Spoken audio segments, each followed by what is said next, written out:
What happens if you stop taking these drugs, Ozempic or Wegovy or any of these compounds? Is this a long-term prescription, a long-term commitment? Can people keep weight off without taking them?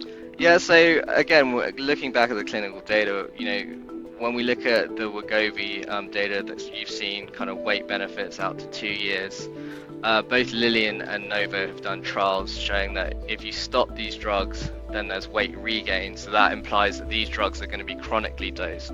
And Leslie Yang, that may come as a surprise to some Westerners who have this conception of Asia not being the kind of place, or China not being the kind of place where obesity is a problem. What explains that? I think we have more and more data related to obesity prevalence in China.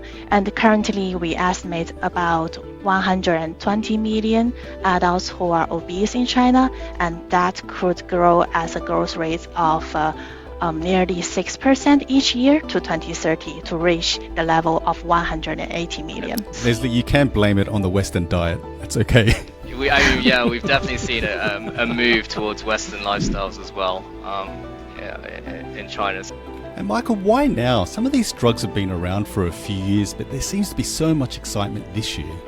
Yeah, I mean, again, it's down to that efficacy.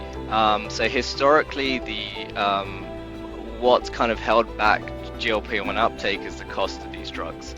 The cost coupled with the efficacy. So as I mentioned earlier, Saxenda was, sub 10% weight loss. Now we're seeing, upwards of, 15 to 20% weight loss.